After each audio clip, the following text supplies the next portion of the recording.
light outside his window. It's actually light outside my window too, but Spaceship Earth's blocking my window, so sorry. But it's colder here. It's hot out in Arizona. So we're going to have fun talking Coronado from last month. So a current trip report, always the best. So put your comments below and just hang with us for about the next 40 minutes or so. We're going to have a good time. All righty. Here we go.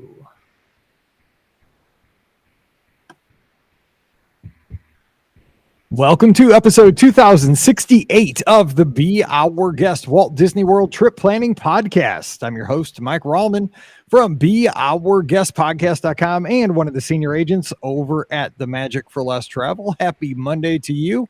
Hope you had a great weekend, and we are back here as always on a Monday with some fun Disney talk, and we do trip reports on Monday. So ready to take a virtual trip down to Walt Disney World today.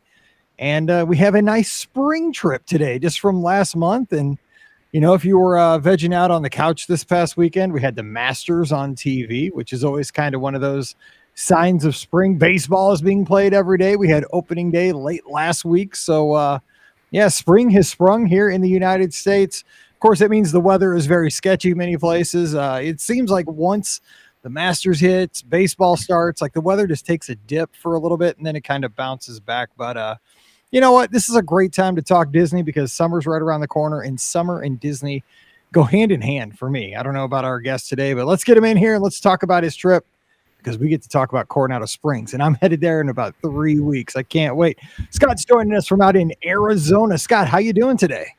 I'm doing well. Thanks, Mike. It's great to be here with you. Glad to have you on the show. How are things in Arizona? Because speaking of baseball, all the team, well, half the league just left your state to start the season. Yep. Actually, what I do for work, we manage one of the spring training facilities here in Arizona. And so yesterday was the last game. And in 2 days, I'll be heading to Denver for the Rockies home opener. And actually tomorrow, the home opener is in 2 days. So yeah, baseball season is getting started, and we're very grateful that it is because that means a lot of business for us. So very nice. Well, let me ask you this real quick before we get into your Disney trip. Being from Arizona, where spring training is held for the Cactus League for half of the Major League Baseball season, baseball teams, what's it like there during the spring? I mean, because I'm sure you get a lot of travelers that go down to watch some baseball games before the season starts, get up close and personal with their teams. Obviously they're not games that count, but what's that experience like? Because I think a lot of people know for the Grapefruit League down in Florida, and they combine those with Walt Disney World vacations. But how would you describe that experience for folks heading out to Arizona? You know what? It's actually I'd say it's kind of an enchanting experience because the weather is beautiful. You don't have kind of the level of humidity that you get in Florida, of course. It's not super hot yet, like it gets in the summertime during, in Arizona. The fields are beautiful. The parks are obviously smaller. And so you can just go and enjoy, seeing your favorite players play. It's, around the stadiums, obviously it gets pretty crowded. It's really tough to find hotel rooms. So you really have to kind of book those in advance. To make sure that you get a decent rate and that you get it for the time period. My parents were trying to come and visit. They ended up canceling their trip, but they couldn't find a hotel room to save their life. They kind of booked at the last minute just coming to visit us from California. So you really have to kind of plan in advance, but it's really a neat experience. I mean, the tickets are usually pretty reasonable. They're pretty cheap. Again, you get to see your favorite players play. We provide, like I said, we run one of the spring training facilities. We provide the food concessions, and we provide, in some cases, kind of the same quality, maybe not necessarily the same concepts, but definitely the same quality as we would in a major league stadium. So, definitely it's definitely worthwhile. If you're a huge baseball fan, it's worthwhile to come out and give it a shot. Very nice. Let's get out there. I mean, I think I could watch every team out there except one particular team from the top of the state to the east of my state. So other than that team, right. Yeah, I'm good with that. You wouldn't want to see anyway, right? So exactly. They come around here too much as it is. No, I'm just kidding. It's a fun, friendly rivalry. But let's talk Disney today. Give me some of your background on your Disney history. Like, why do you enjoy traveling to Disney? Did you grow up watching Disney movies, Disney TV shows. What's your story? Yeah, so I grew up. I grew up going. I lived in California, so I grew up going to Disneyland actually quite a bit. Every winter time, typically around Christmas time, and so that's kind of really where I got kind of bitten by the Disney bug, so to speak. And after that, we get one of the most exciting things we do is get the Disney Channel, right? When cable was just kind of first coming out, so we were kind of glued to that. I mean, I'd wake up early in the morning and watch like Mousercise. I don't know if any of you guys remember that right. show. Yeah, or just watch it. Yeah, exactly. We would just watch it though. We wouldn't actually participate. Just watch it. Need a bag. Just watch it. Exactly. Yeah. And so anyway, we became big Disney fans. Kind of even my older brother to this day is actually a Disney fan as well. He doesn't go nearly as often as we do. But so when my wife and I, were dating, our honeymoon was a Disney cruise. And so that kind of was the beginning of vacationing as Disney fans. We ended up buying into, once I started my career and started making some decent money, we ended up buying into DVC. And so we've been taking our family once or twice a year to Disney World, because your DVC membership can obviously go a lot further in Walt Disney World. And since we've been to Disneyland so often, I mean, when my wife and I were first married, we lived in LA for a couple of years, and we had annual passes at Disneyland. And so we went all the time and just loved it. We'd even go on a Friday night, just spend a few hours, have dinner, go on a couple of rides, and then go home. I mean,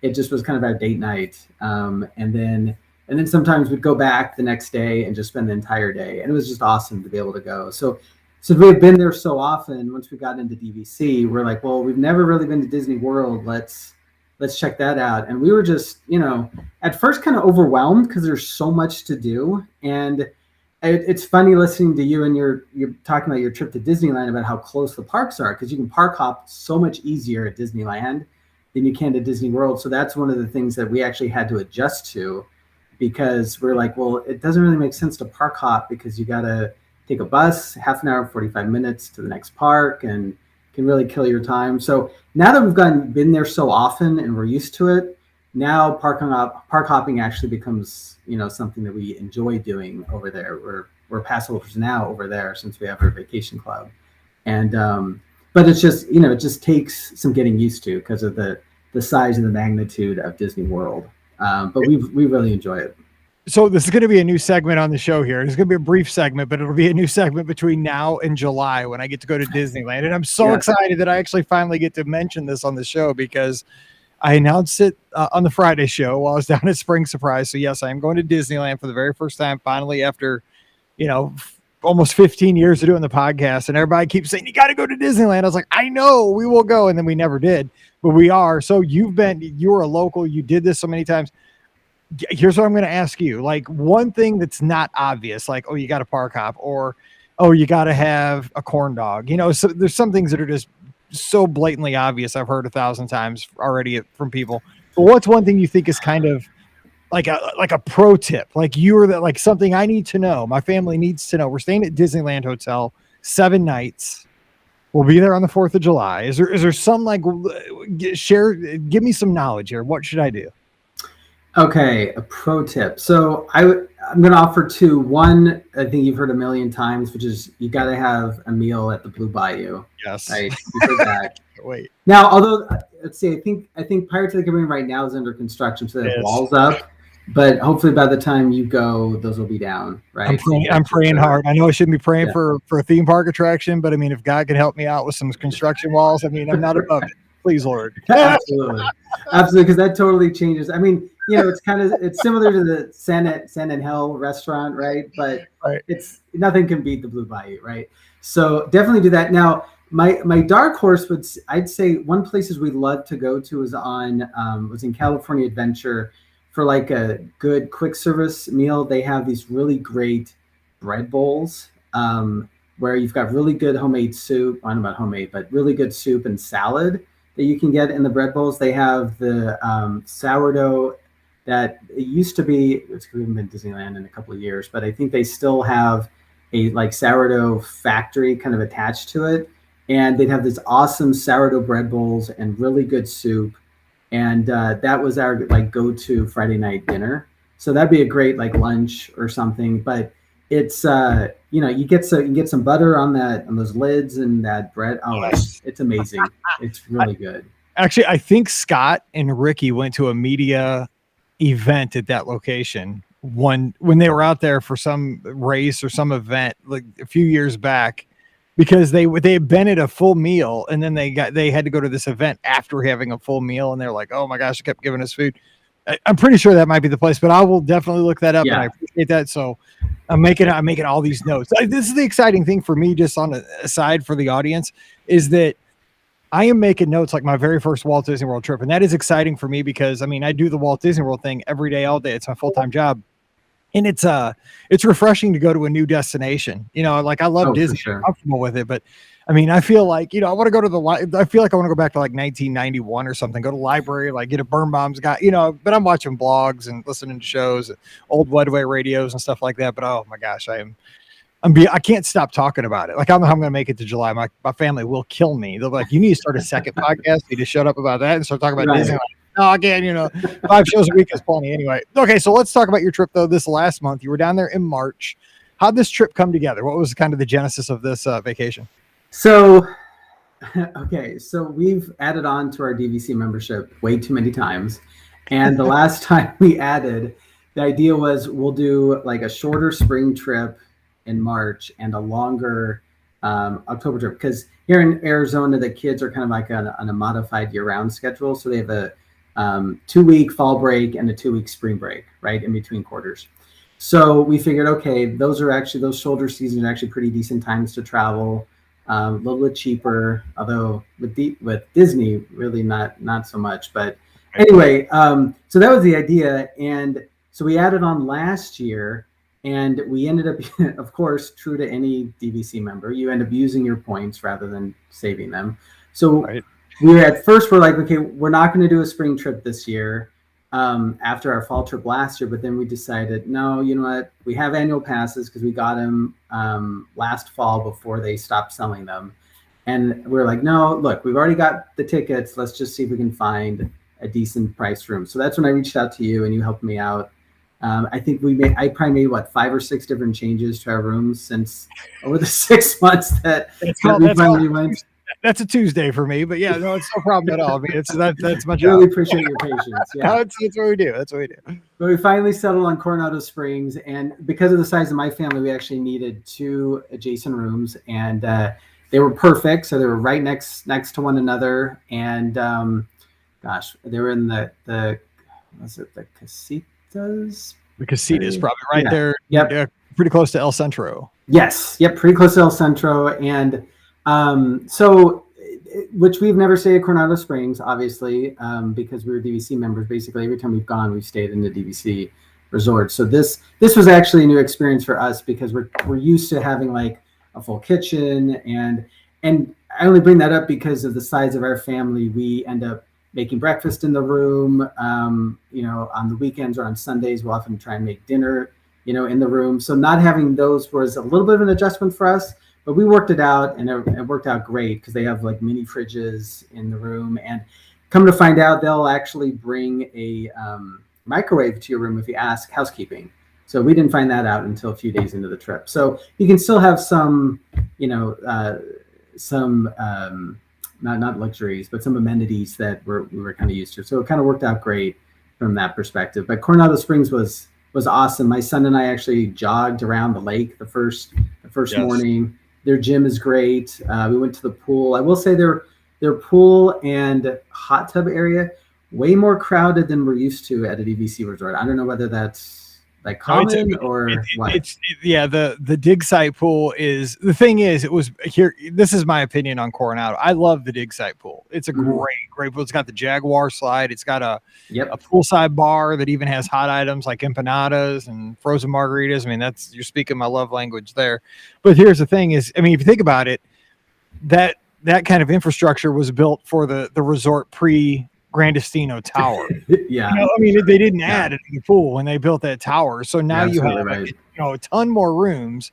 with basically the same pool. I mean, they've added a lot of other things, new restaurants, stuff like that, which help spread out people to eat. But as far as swimming, they have the 3 quiet pools and the dig site. So yeah, that is kind of an issue. I wish they would bring in a new pool. Yeah. Yeah, for sure. But we had a good time. I mean, it was a little chilly still, but we, swam for a few minutes, and this was actually like in the middle of our trip. And that evening that we ended up swimming, we got changed and went to Disney Springs for dinner. But it was a great hotel, great resort. We ended up taking Mears. We ended up getting a van, like a private van, to take us from the airport to. I mean, obviously, we really miss Disney's Magical Express. When I was listening to your podcast, your April Fool's podcast, I was on the elliptical, and I'm like, wait, is that true? And I realized what day it was. I'm like, no, this is totally true.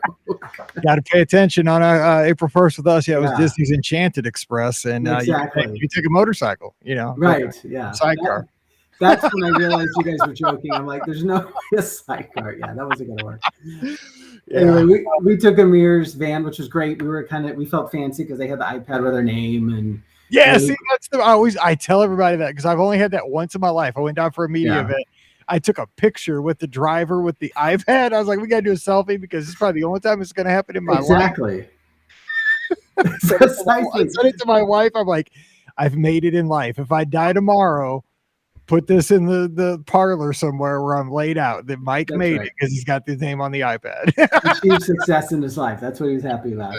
Yeah. No, but it was really nice because the guy had actually parked. I mean, we had to take the elevator down one more floor, but then he was right outside like a special exit. So we just threw our bags into the van and he drove us to the resort. I did ask him, hey, could you take us to our building?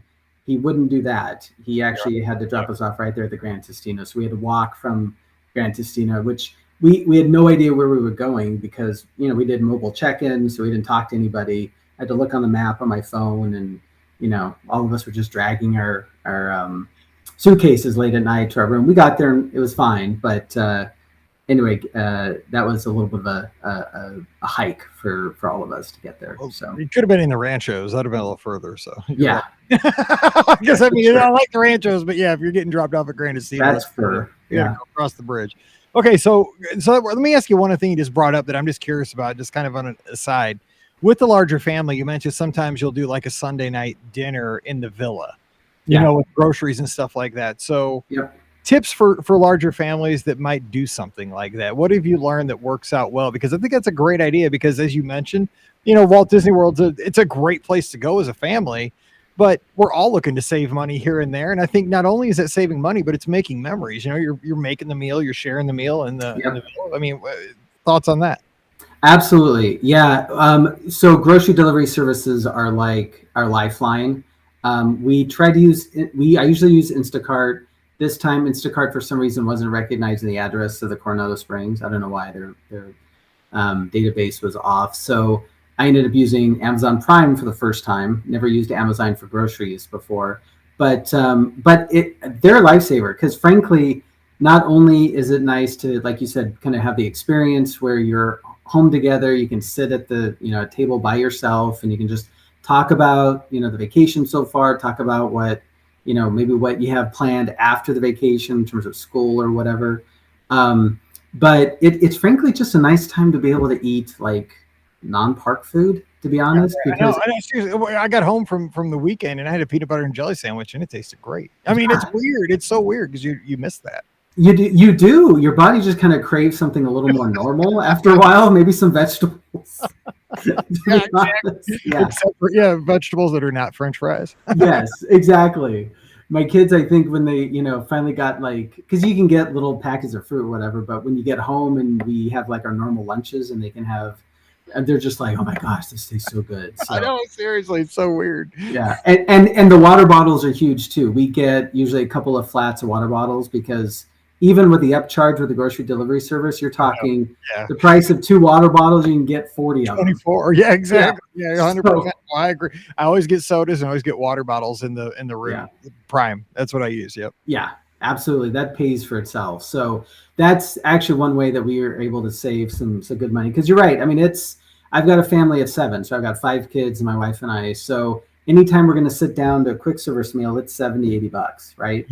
Man, I feel you. I feel you because Yeah. with 4 people, I'm just like, man. I mean, every time, and I'm kind of a cheap guy, and it's just like, whew. Yeah, I know that when I'm on vacation, I just have to block that out. It's just how it is. Same if I go to the Cardinals game or whatever we do.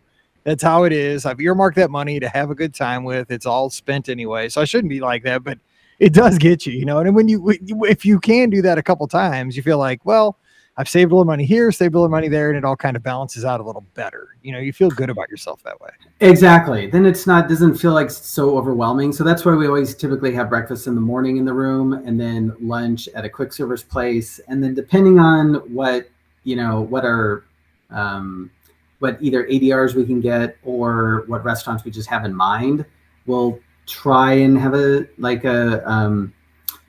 sit down meal at a table service meal at a restaurant for dinner. But that doesn't, again, with our family, it was a lot easier when we had like a couple of kids and everybody was on the child like price. But now that I've got kids that are over, like most of us are now adult pricing, it gets a little more expensive.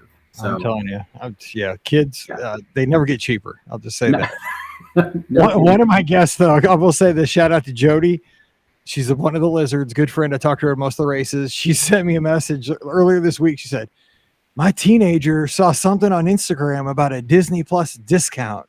So could you check my reservation? I'm like, absolutely. And by the way, I got you that discount. You just save money. And I said, and this may be the only time in your life that your teenager will save you money.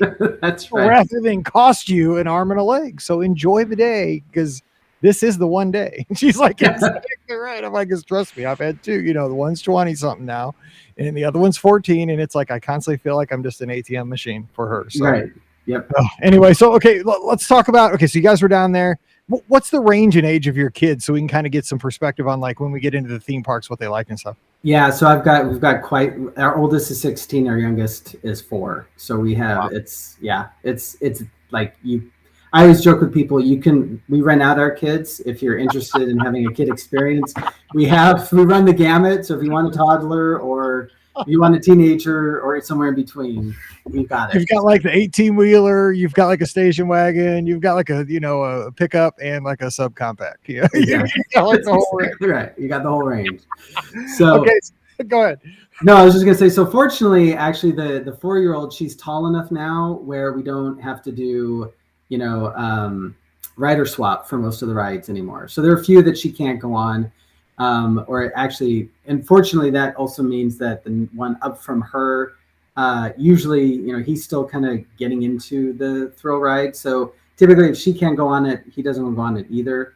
So then one of us will just end up staying behind. But for the most part, it was great this trip because we could all go on everything together. And frankly, our rule is even if you're a little scared, you're going on it because we can all do it together. So I like that. You're gonna ride it. No, just kidding. That's right. And you're gonna like it. Exactly. Makes you smile when the camera flashes. And then after that, you can look scared. Just look up the picture. Don't ruin the picture. No, just kidding. That's right. Okay, so let me ask you this. So one other thing I want to talk about the parks and your dining and stuff like that, all the good stuff everyone wants to hear about. But you guys get to go often because you're DVC members, which is kind of crazy because you guys are on the West Coast, but kind of West Coast, but that's so cool because it's like the third person I've had in the last couple of months that like Walt Disney World's their home resort, their home like place, and they're on the western side of the United States. But with going that often and having a range of having the kids, do you guys do anything at home to like get prepared for the trips? Do the kids have any input in like we're staying here or we're going to eat here? Like as far as the planning, do the kids get involved in that with you guys as well? They do to an extent. I mean, I think I'm the one who takes care of like 90% of it. Smart.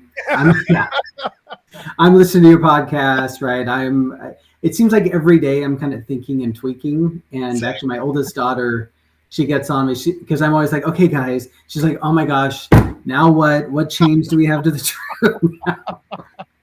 So I'm always kind of thinking and tweaking, but no, definitely I ask them, okay, what restaurants do you want to stay at? I'll plan, okay, these are the, days that I have at these hotels. Cause we can't always stay for the entire time at one hotel, right? Most DVC members have to split their stay. So we're doing that. Actually, when we were on the trip, there was some discussion about, we had one of our home resorts is the Animal Kingdom Lodge, which I love, but we don't really stay there that often. And so we had a reservation there, and my middle son, we were on actually one of the Disney buses going back to our hotel, and he's like, hey, can we stay we had walked through the Beach Club Resort because where were we? We were park hopping, and we realized it was quicker. Where were we coming from? I don't remember. I think we were coming from Disney Springs or somewhere. But we ended up realizing it was quicker for us to take a bus to Beach Club and then walk through Beach Club and go to Epcot that way. So we were walking through Beach Club, and my son was like, hey, have we ever stayed here? I said, yeah, we actually stayed here, but you were young. He's like, can we see if we can stay here in October? So I went on, it's my 7-month window for the October trip. So I looked, and Beach Club wasn't available. I said, hey, we can stay at Boulder Ridge. Would you be interested in staying there? He's like, yeah, that'd be great. So anyway, they all get some sort of input on our vacation, and to some extent. Usually it's like, okay, where do you guys want to try? Where do you guys want to eat? And what rides you want to go on when you have fast passes? Because that would tell me, that would give me the direction as to what fast passes are and stuff like that. So. But there's lots of time though to make a. See, now it's my dog. See, I curse myself because I told that. Oh my gosh! I wish she barked. I have windows closed.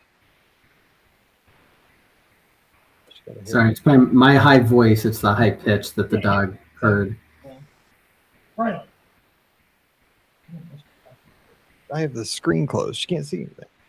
She's probably mad at me because I got her haircut today. Oh, there we go. I took her to the groomer. Okay, here we go. But then again, there's a lot of time to make changes between here and October. So you might not end up at Boulder Ridge. You could end up at, who knows, Okie West. Yeah. Well, actually, no. It's funny thing you say that because another part of our trip, our oldest daughter was like, well, the way you have it currently structured, we're not going to necessarily be able to hit all the parks. Can we, put on a couple of days before we were planning to be there? So I looked, and we're actually planning like 3 nights at Okie West, and then we're going to do Riviera, and then Boulder Ridge. Yeah. So I know how it works. Anyway. Everybody passes through Okie West at some point, which is it does. I'm not. I love Okie West. I would live there. I mean, absolutely. God, I love that place. I mean, not just because of Olivia's, but that's a big draw. I think I listened to your podcast today, and you talked about how it's like the epitome of Disney in Florida. I totally agree. It's like that marriage. I mean, it's a little village. So I love it. I wish I was there. And actually, I'll be back there at Olivia's here in the next couple of weeks when we're down for cheer, because when you stay at a Disney Springs hotel, it's just right down the road. Oh, totally. Yeah. So get on the boat. I'm not eating at the Holiday Inn. I'm eating at Olivia's. So just saying, we're going to make that happen. All right. So let's talk about time in the theme park. So just give us some highlights. Like, what were some of the memorable moments you guys spent in the theme parks last month?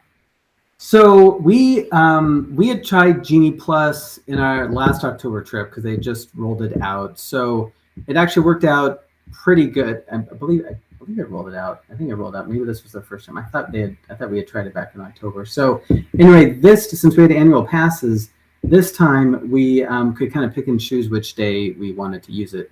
Which listening to your guys' advice about maybe, or at least some of your listeners' advice on how some days or some parts are probably better than others.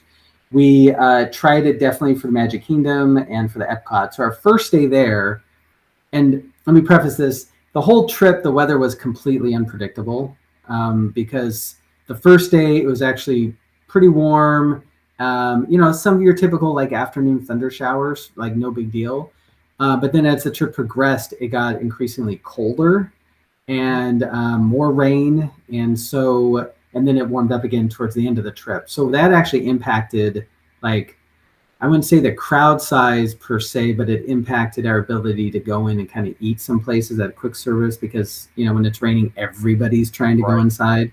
So that first day we ate at Pinocchio Village House, and we ended up deciding to eat when it was raining and everybody else and their brother was deciding to eat. So it was literally like standing room only. I mean, everybody's like scoping out the tables, right? Yep. Trying to, who's going to be, and obviously with, again, my big family, we need a big table. So, right. Or it You see doesn't a work. big table with only 2 people, and you're like, really? I mean, come on. Yeah. I get. You know what? And I feel that because I was down solo for myself, and like I was very cognizant not to take it like more than a 2-seater because I see big families and I get that, but no, but I get awesome. it not myself though. And I saw the people like hovering at the UK the other night with my fish and chips, and I was like, I'm like third hover. I'm not getting a table. I sat on the curb. That's the thing. We ended up having to go upstairs, and we hovered and found it and got a table, but there still weren't enough seats, so I ended up standing. And other people were standing at trash cans with their trays, and it was that night festival at the Magic Kingdom. That's exactly right. Yep. So anyway, so we ended up Genie Plus was awesome that first day at Magic Kingdom. We were able to get on pretty much everything. We did not do Seven Dwarfs Mine Train because we didn't want to pay extra nor wait the hour and a half. But we basically did everything else that we wanted to. We were able to get on, like all the other rides. So that was actually a very successful day because we usually do 2 days in the Magic Kingdom, 2 days at Epcot. And so being able to get through, get on basically everything you wanted to that first day, that meant our second day we had less pressure. And we did not end up buying Genie Plus for that second day we're at Magic Kingdom. We did do the individual lightning lane for Seven Dwarfs. So we did do that. That worked out just fine. But Genie Plus worked great at the Magic Kingdom. So we did the Pinocchio Village House for lunch and the Columbia Harbor House for dinner, which are 2 of our favorite places. So not bad. All right, let's talk Epcot though. Some of the highlights on one of your Epcot days with the crew. So Epcot, so our first Epcot day was super cold. We were able to use Genie Plus and again get on pretty much everything we wanted to. Our second day at Epcot, which was actually our Epcot days back when they had a delayed start for Epcot. I typically would have like a online class that I would have to teach in the morning. So it worked out great when they had a delayed start. I still had the classes to teach on this trip, but they didn't have the delayed start. So we ended up obviously going in a few hours later. But on our last day at Epcot, we actually had Space 220 lunch reservations. Nice. So after my class, we went in there for lunch, which was a really cool experience. I'd say how you guys explain it, where it's a great experience to have once. I wouldn't say it's really something you want to repeat every single time you go to Disney World. But if you have an opportunity to get in there, the food was excellent. We had really good food. The ambiance is really neat. The way that, they themed that restaurant with the technology and the elevator and everything, it was really, really neat experience. So it's definitely a splurge, but definitely worth going to. Let me ask you this, because Scott went there for the first time this past weekend when we were there too over the race weekend. Obviously, I went and had fish and chips because I had already been, and he had made the ADR before I decided to go down because I signed up at the very last minute because I got FOMO over Princess, and so I couldn't add on to that one because it's so popular. But he said the exact same thing. Like he liked it. It was a great experience. He's glad he did it. Doesn't have to go back for a little bit. Yeah. And we both said this though. It's Coral Reef 2.0 is what it is. I mean, that's really exactly right. I mean, do you agree with that? I mean, it seems like if it replace space with fish and you have a similar experience. You're 100% right. That's exactly what it is. Yeah. And we haven't been to Coral Reef in a while, but I couldn't agree with you more. It's the same idea. And actually our backs were to the screen, my wife's and mine. So we could only tell what was happening with our kids' reaction, which is cool. They're like, oh my gosh, look, there's the dog. There's the child. Right. So it was cool. We had a good time, but definitely not something we'll go back to over and over again. But everybody needs to. I'm telling you, because I'm a space nut, like I loved every minute of it. But it's like I've seen it, But I'm not a fancy food guy, so it doesn't. That stuff. Food's food to me. Like I enjoyed my fish and chips just as much as I would have enjoyed my meal at Space 220. I was in hog heaven. I forget who I was telling this. I think I was telling Pam Forrester about this. Like I was there solo eating fish and chips in the UK.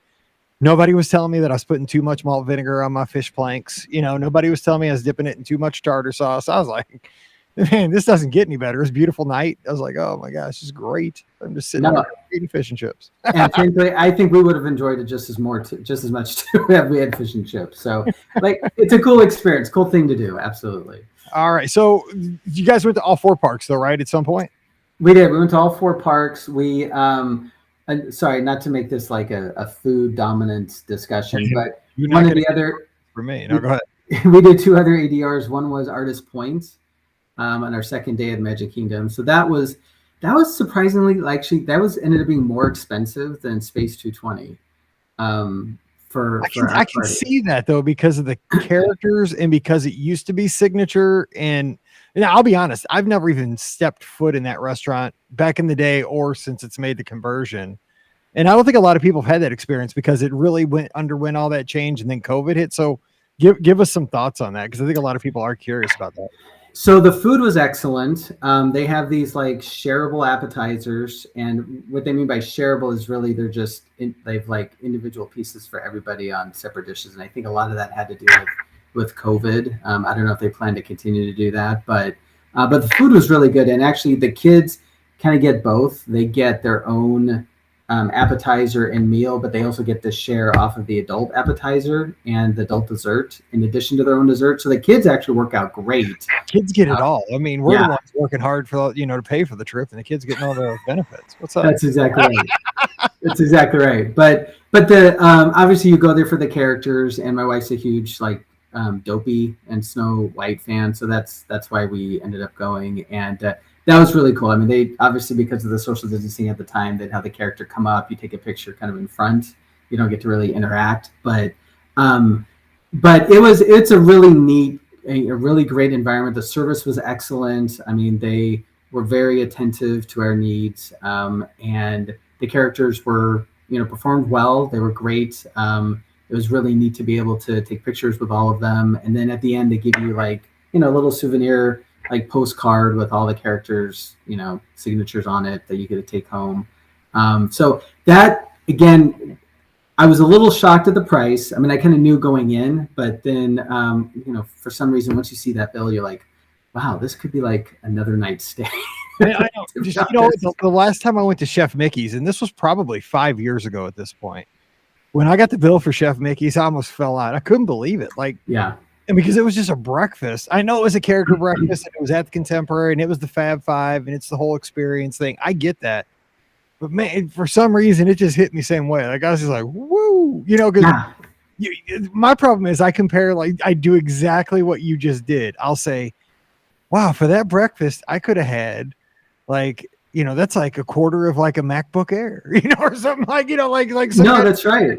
That I'd have for like 6 years. You know what I'm saying? Like, I'm terrible about that kind of thing. And I know I shouldn't have that kind of mindset. It's an experience, it's something that we enjoy. And I'm over that. But I'm like, my brain doesn't work like everybody else's sometimes when I get the bill. Well, I'm an accountant by trade, so my brain never shuts off that way. I'm always thinking that way. And my son loves to compare it to iPhones. He's like, that would have been like, a half an iPhone or 2 iPhones or whatever, right? So yeah, no, I'm with you on that. But you're right. It is an experience. Definitely something. I mean, what it helped to do actually was just reframe the restaurants we go to for future trips. Because I know kind of in order for us to get the more bang out of our buck, we'll keep it within this price limit rather than kind of going big. And if we do end up going big, like an Artist Point, then that'll just reduce. Which it did this trip. We ended up reducing the number. We had more ADRs than we ended up doing. We ended up canceling some of them, because we realized once we add it all up, we're like, that's a little too pricey for us. So we ended up canceling a few of them. Like we had an ADR for Sanaa, which we actually love going to. We love we could have a meal just with their bread service. Same.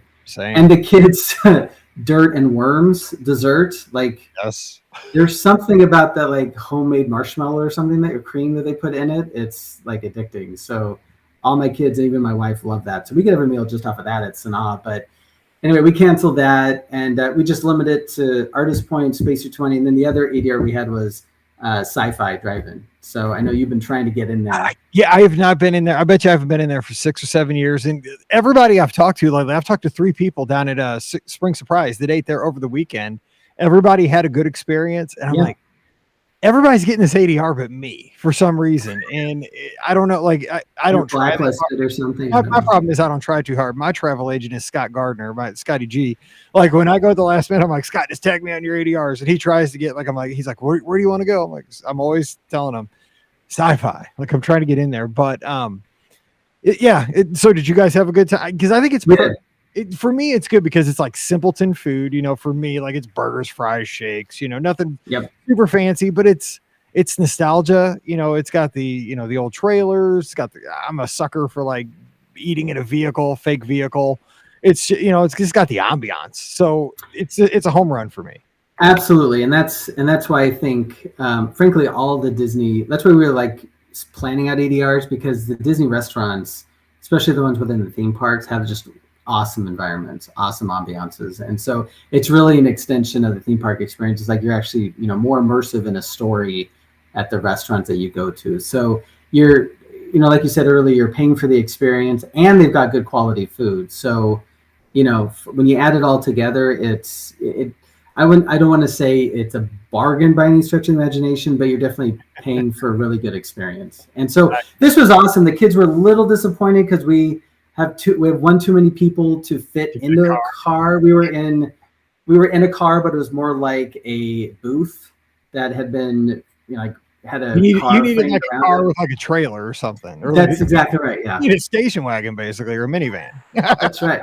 Yes, if they had a minivan, that would have been perfect. But we still got to see it, and we had speaker boxes, and so we, it still worked, but it just wasn't quite exactly what the kids were hoping for. But no, we had a really good experience there. I had like I think a pork burger with a not slab of bacon, but I'm blanking on it right now. Anyway, it was like a high-end pork burger. It was awesome, and everybody else had just a regular burgers or pasta dish. And anyway, all the food was really, really good, and I highly recommend going to that restaurant. So if you can get in, if you get her back, if you can get in, I get so excited. It was like Cinderella's Royal Table back in the day. Yeah, it's awesome.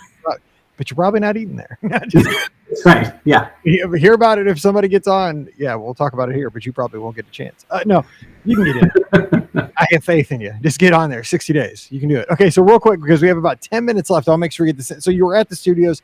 Highlights for the kids. Like, are you guys Galaxy's Edge folks? Do you Star Wars fans? Toy Story Land or classic? So the one thing about Hollywood Studios is we did Genie Plus, and that ended up being like the busiest day. I don't know whether I think it's just because of the number of attractions they have.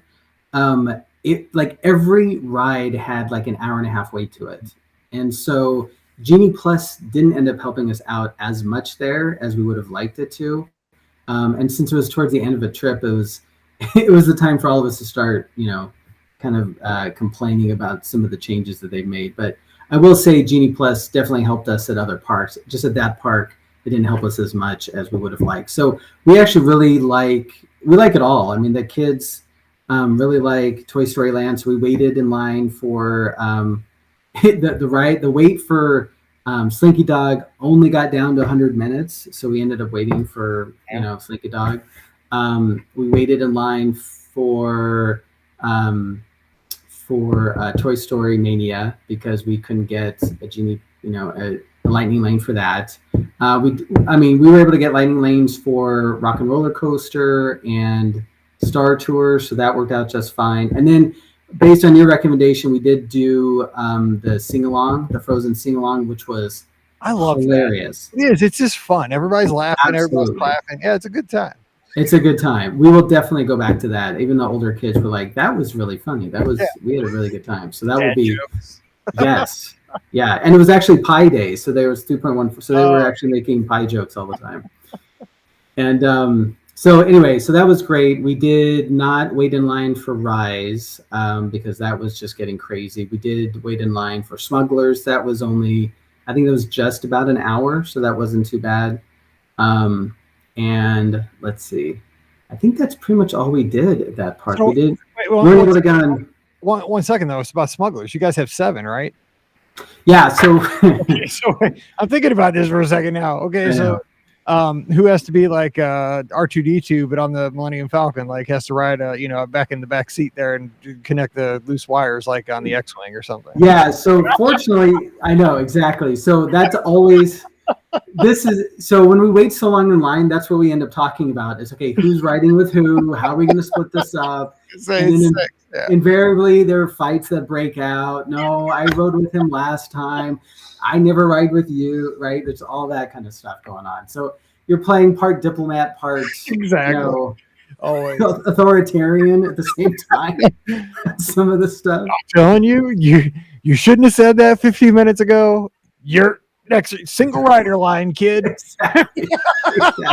That's right. Don't make me. We'll get out of this line right now. I'm sorry. Go ahead. I was thinking, I'm like two pilots, 2 gunners, 2 engineers, and we end up having to split up, so we go 3 and 4. Yeah, so my older 3 kids, they go together, and invariably when they come off, it's always my oldest son, and one of the other had been yelling at the other pilot, right? Whoever's the pilot is. So they're always like, yes, so and so is yelling at me the whole time, and anyway, they end up having that's fun. family bonding at its best, right there. Absolutely, crashing a Millennium Falcon, nothing better. Yep. So it was my wife and I, the younger 2. So it was cute because we have the youngest 2 who, is 4 and like 6. They're the ones piloting. And so behind my wife and I were a couple that had never been on the ride before. And so we just turned around and apologized and said, okay, we're sorry for what you're going to experience because look at who your pilots are. Yeah, I've been there. My first ride, I was the engineer with the grandma of the family. It was Granny on the other side as the engineer, and I was the other engineer. And the 2 little bitty kids were piloting, and I was just like, "Oh man, this." But we laughed the whole time because Grandma kept asking me questions. I'm like, I don't know if something flashes, flip switch, or push a button. I don't know. It's my first time. I don't know. I don't even know if it matters. Just something lights up, touch it. That's right. Yeah, that's exactly right. That was pretty much our strategy, and they had a good time anyway, so that was good. But it's so it was fun. We waited. We didn't do much else in Galaxy's Edge. So I think after that, it's kind of nice that it's connected to Toy Story because I think that's how we ended up leaving there, going to Toy Story Land and getting in line for Slinky Dog, and then that's actually our 4-year-old's like favorite ride now. So we got off and she's like, can we do it again? And we're like, no, we're not waiting an hour and a half for that ride again. No. That's sad. We'll do it the next time we come back. Back in the day, you almost could turn around and ride a favorite ride a second time. Know. We've almost kind of lost that because like when, it feels like we used to do that. I mean, it's a thing like, oh, could we do it again? Yeah, sure. Why not? There's times where you can, back if if you're like a deluxe resort guest, you go to those late extra hours, you get that opportunity a lot of times, but yeah, in the real world, you don't get to very often. No, not so much. So. All right, real quick, because a couple of minutes left. Animal Kingdom, any highlights over there, and then we'll wrap for the day. So Animal Kingdom ended up being fairly busy as well. So we typically always go on the safari ride. We ended up skipping that because the wait was a little long. So we did do Cali River Rapids, which is awesome. We all got soaked for the most part, and it had been raining off and on throughout the trip. So we kind of had some rain gear with us, but it was hilarious. I have this great picture of my wife. She didn't want to get her shoes wet. She actually got a plastic bag and wrapped it around her feet. Nice. And to make sure that her feet wouldn't get wet. So, but it was just. Did it work? I mean, usually. It did. Okay. Yeah. Okay. Usually the plans don't work. Okay. No, it was fantastic. And it was just awesome to see the reaction of the kids as the water was spraying up and they were getting soaked. That's one thing they have. Obviously, the similar ride at California Adventure when you go to Disneyland, the Grizzly River Rapids. That's longer than the Cali River Rapids. So just FYI, when you go on it, because that's the one thing we always remember when we get off Cali. We're like, it seems so short in comparison to what we're used to. Yeah, if I'm getting that soaked, I need a good ride. I need experience with the wash. For sure. Yeah. Okay. Yeah, so that was fun. We actually didn't go into Pandora at all this time. We typically always go there at least for lunch and to try and ride the Flight of the Na'vi, but this time we didn't. We ended up avoiding that area. So we rode like Dinosaur, and again, we didn't do Genie Plus, so we just rode where the weights were actually pretty reasonable.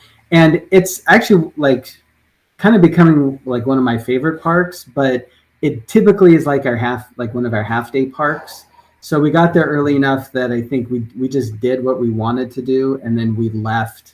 And that's when we came back to the room and swam, and then went to Disney Springs for dinner. And at that point, we were kind of far enough into the trip that I'm like, okay, where can we go? Disney Springs that's like halfway reasonable and kind of is a little more settling. So we went to Earl's Sandwich, which probably was the cheapest meal we had the whole trip. But awesome. Yeah, because when we're down for cheer, I always go there every morning. I'll just walk over and I have a breakfast burrito from there. They have a great breakfast burrito, and it's like $5.99. I mean, it's my breakfast at Earl's Sandwich is like what it would cost at McDonald's here in St. Louis. It's crazy, and that thing and the quality's a little better. Yeah. Oh, it's way better. I was going to say that, or Blaze Pizza is pretty reasonable too if you're looking for something. No, Blaze. So we have a Blaze locally. We had one for like 6 months and it closed. Like right where we moved to, and it just didn't make it. Wow, crazy. Okay, so sad. Yeah, bummer. It was no, but we enjoyed our time at Disney Springs. Just be able to walk around and go to the. Whereas it's getting harder and harder for us to squeeze in a time, especially on a little bit of a shorter trip, because we try to spend so much time within the parks. But this time we were able to squeeze a few hours at Disney. We can never get to the bakery. I'm blanking on it. Gideon's. We never get into Gideon's because we're never there. Still haven't. Okay, good. I still haven't had a piece of cake. Still haven't had a cookie. Last person on earth besides you guys. Okay. Yep. Yeah, we'll go down that.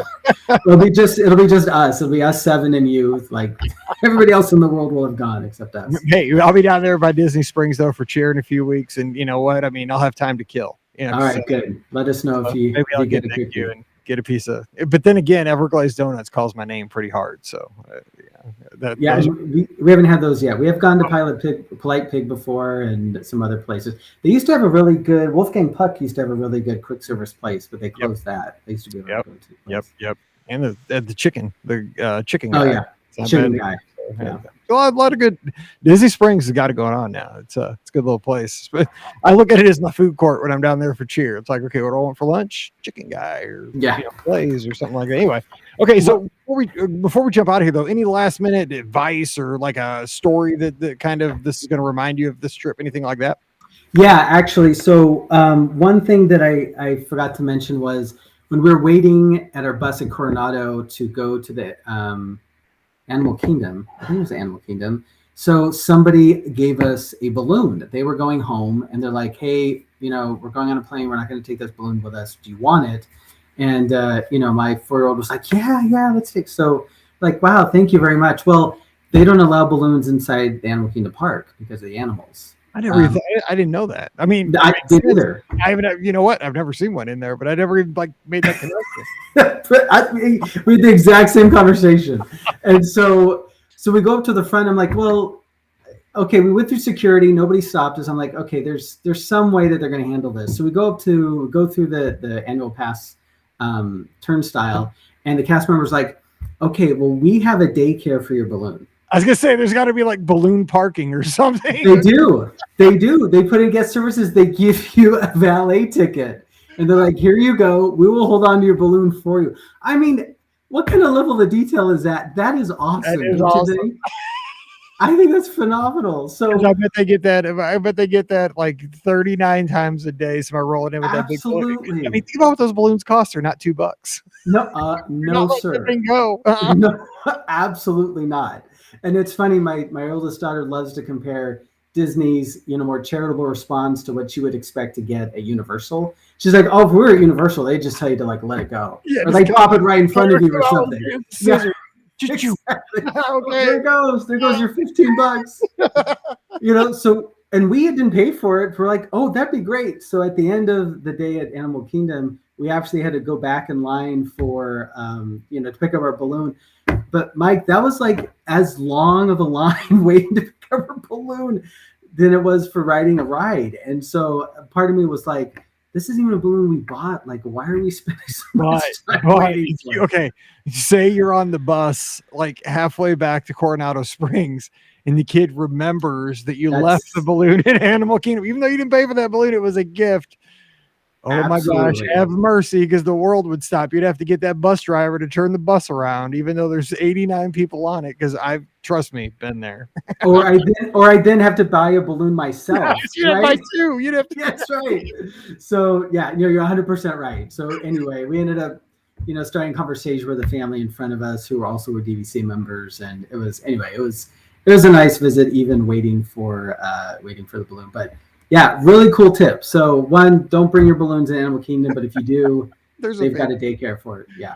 Oh my gosh. Well, Scott, this has been a great show, man. It's been lots of laughs, lots of fun, lots of great tips. I mean, this is really what these Monday shows are all about. Thanks so much for carving out the time. I know you're very busy. You got a lot going on with your business and with the family, but I sure appreciate it. Thank you so much. Thank you, Mike. I really appreciate the time. And thanks again for all your help planning the trip. So it was fantastic. I appreciate the support very, very much. And speaking of that, hey, I'd love to help you plan your trip as well. So just drop out themagicforless.com today and fill out that quote form while you're there. Mention the show.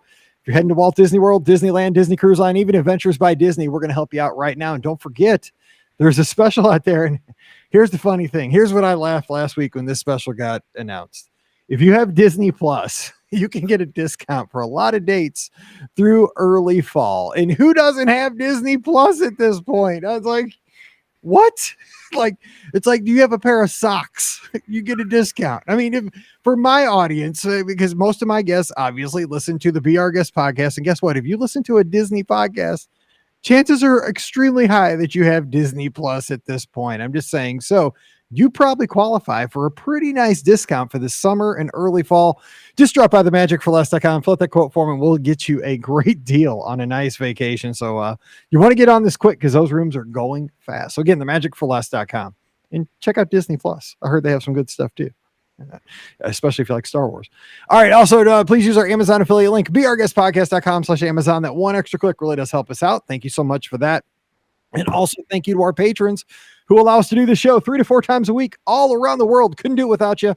And our patrons get that bonus show called Mike in the Midwest every week. If you'd like to join us, come on over patreon.com/Be Our Guest Podcast. Give us a follow on the social media at Be Our Guest Mike on Instagram and Twitter. I'd love to talk to you this week. Also, you can get in on the chat. We have a chat room going 24/7 over on Discord, and we have a little shortcut to get over there. Just go to bit.ly.com/BOGP Discord.